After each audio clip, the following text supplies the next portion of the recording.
Linda watched him from the window as he drove off, her hands clutching the curtains tightly in rage and envy. He was going back to his wife and children, while she was left to languish in loneliness and misery. How could he say that to her face? How could he tell her so boldly that tonight was special for him and his family? Was he so insensitive that he couldn't see what he was doing to her? She screamed as she crawled to the floor, her heart writhing in agony. She leaned into him, trembling, as she brought her lips up to meet his. He kissed her back, and they both fell into the couch. And just like that, the lines blurred and then vanished.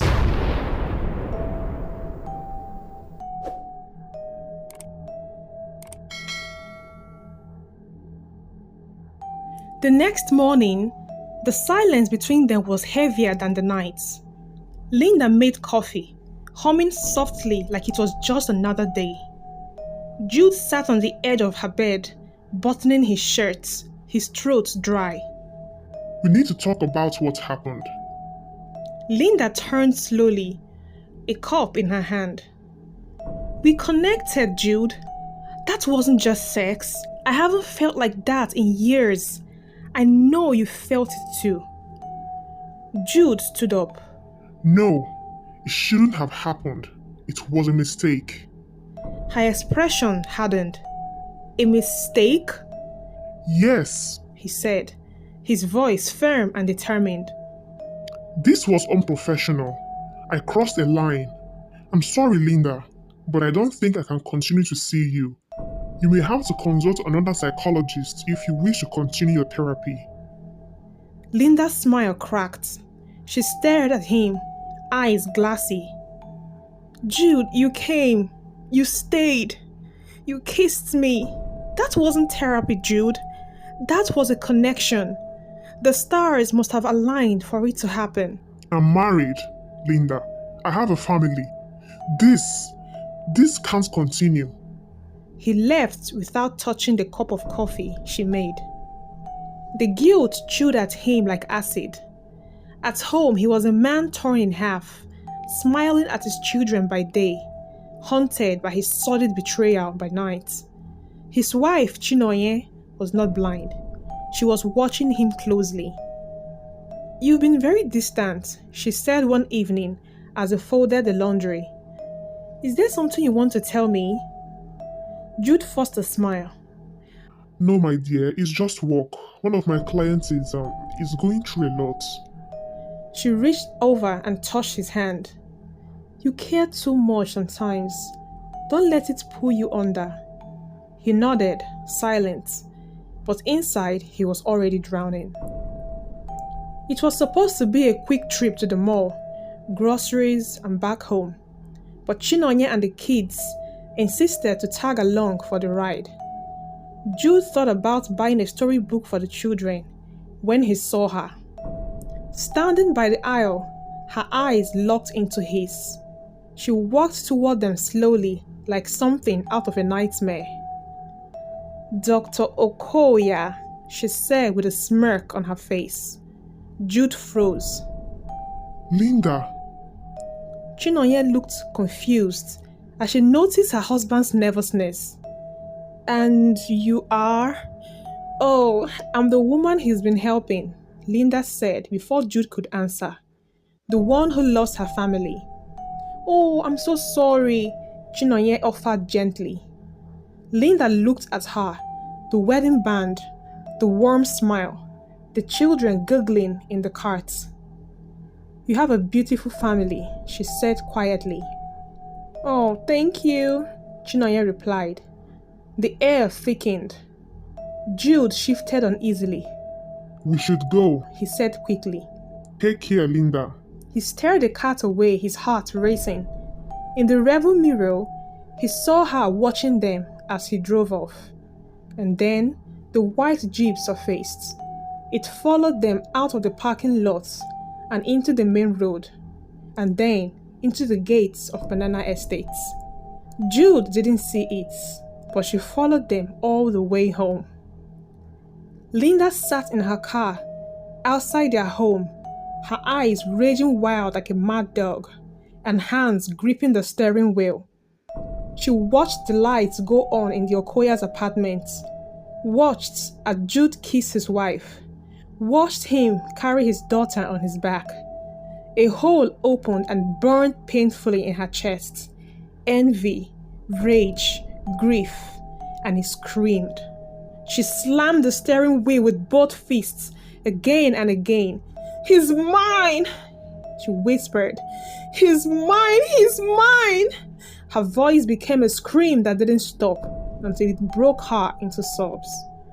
She drove home in fury, ignoring all traffic rules and safety precautions. She dashed into her private study and powered on her computer, her fingers tapping aggressively on the keyboard.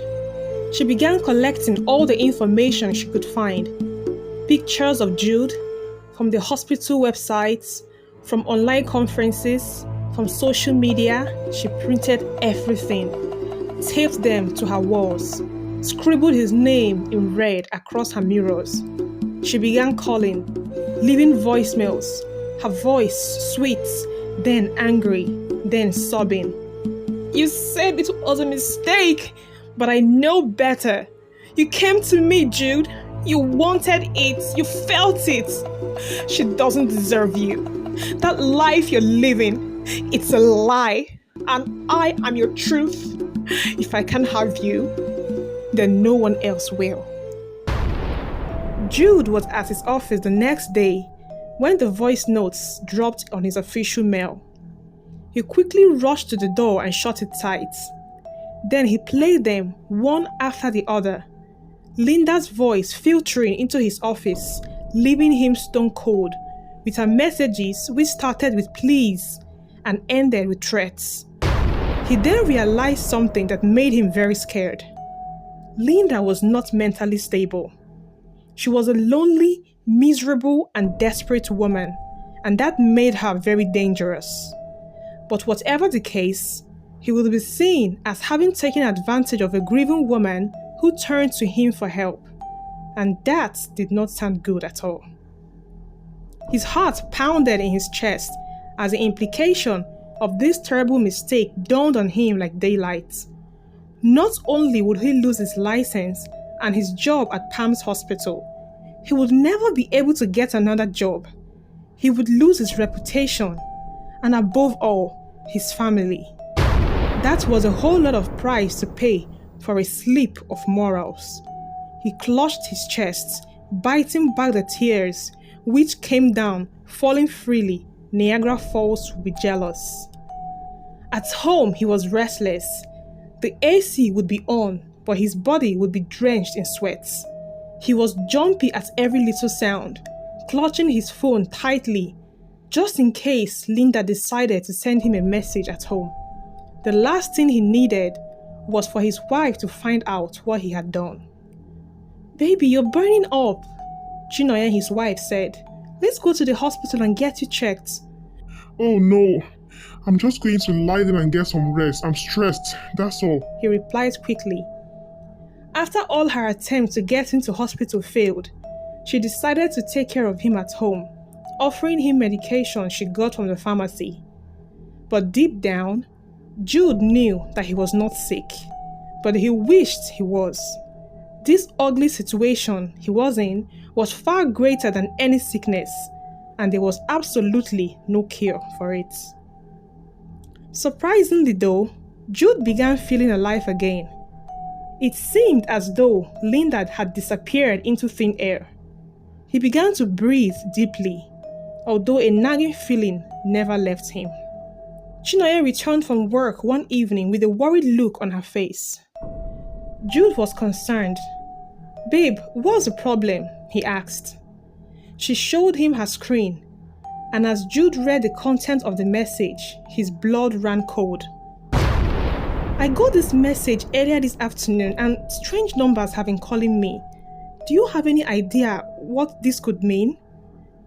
Beads of sweat formed on Jude's face and his knees began to shake. Babe, these are unregistered numbers, and it's very obvious that they are fraudsters or jobless idiots trying to play pranks. Please don't pay any heed to them. Don't even pick their numbers. Don't pick their calls. It tried to make sense to her, but something still felt off. Babe, this message says he is mine and I will have him. Ask him what we did. It feels strange for someone to type this kind of message and send just to play pranks, she argued. Babe, as long as this number is not registered and you and I don't have issues with anyone, then let it be. Don't ever reply or take their calls. They will eventually get tired and look for another victim to blackmail, He said with a resurged confidence. His wife shrugged and dropped the phone on the table. She seemed to have bought his explanation, and he heaved a sigh of relief. But as she went downstairs, she couldn't help but steal a glance at her husband, whose hands were above his head and pacing the room in a restless state. She felt it. Something was wrong, but it was hard to place a finger on it. Linda decided that the best way to get Jude was to eliminate his family. Hers was gone, and his needed to be too. They had to be at square for this to work. Yes, she had finally cracked the code. As she sat in her study where she drank herself to stupor, her eyes darted to the pictures plastered on the walls. The picture of Jude and his family. His perfect little family. She sneered and got up from the chair, seizing a blade in her hand. She slashed the picture, her eyes blazing with fury. "You don't need them. You need just me," she yelled. She paced the room angrily, trying to come up with a perfect plan. One evening at 5:30 p.m., Chinonye went to pick the children from school when a message dropped. She picked up her phone and hissed when she noticed it was from yet another unregistered number. "Jobless fools," she muttered as she dropped the phone back with a disgusted look. But then something had caught her attention. She picked the phone back up and scrolled up. There were attachments to the message. She quickly downloaded them, her curiosity getting the better part of her. As soon as she opened the first image, her world seemed to stand still. It was the picture of none other than her beloved husband, sprawled on a bed, half naked. The tires screeched to a halt as her eyes bulged from their sockets. She stared at the picture, trying to make sense of it. This was not their own bed. So where was this? Was Jude cheating on her? Her blood boiled as she gripped the steering in anger. There was one line that they should never cross. But if Jude had dared to cross it, then what was coming for him was far greater than what he's ever faced. When she got to the children's school, she tried to maintain composure and greet the teachers with respect. She waited in the lobby while the children were being brought out, her mind still on the picture she had just seen. Another message popped up just then, and she quickly picked up her phone. The message read, "I'm sure you're wondering who sent this and how they know. If you want the full information, meet me at KM Bridge by 7 p.m. tonight. I'll be waiting." She read the message over and over again, and she decided then that she was going to see the end of it. Yes, she needed to know everything her husband had been up to behind her back. The children came out just then and they ran to hug her. She engulfed them in a tight hug, inhaling their sweet scents in a bid to exhale the mental agony she was passing through. As they drove home, she checked the time. It was 6:15. She wouldn't make it to Kenyon Bridge in time if she took the children home first, and that was completely spoil the arrangement. She made a quick decision and reversed at the next U-turn and made her way to a restaurant. She had to get something for the children first so they wouldn't starve. They made orders for meat pie and parfait, and she paid. Then they headed back into the car and drove off to Kenyon Bridge. Mr. Jude had tried to reach his wife severally, but her line was unreachable. He was getting worried by the minute, unsure of where she was and if she had found out the truth. He decided to try her number one more time and it rang, but then got busied. Is she busy my call? Manya never busies my call. He thought, as the possibility of her having found out the ugly truth gnawed at him and made him palpitate. He kept trying the number and she kept busying the calls. He had no other option than to wait till he gets home and face his nemesis. Chinonye was too angry to talk to her husband. She needed to get to the root of the matter before she would face Jude again. If his uneasiness this past few weeks has been as a result of his unfaithfulness, and he's been lying to her face and making a fool of her, then she should better get ready for what she was bringing on. "Mommy, where are we going?" the children asked. "Oh dearie, I want to quickly see a friend and then we'll head back home," she replied lightly, not wanting to give the children a bad feeling. As soon as she got to Kenyon Bridge, she slowed down. It was one of the oldest bridges in Lagos and has been marked for reconstruction, so very few vehicles still used it. She stopped the car and picked up her phone, trying to call the number. A message suddenly popped up. Are you the one in the black jeep? She quickly texted back, yes. Few seconds later, another text came in. Wait, I'm coming. She set down her phone, her hand under her chin as a feeling of uneasiness began to surface. Jude had warned her that it could be fraudsters. What if someone was merely playing with her? What if there was a secret enemy trying to do away with her? Then she had played right into their hands. But then, there was the pictures to think about. No, Jude was surely cheating on her and she needed to find out everything. As she waited, two strong, hefty men with covered faces rushed towards her with gallons.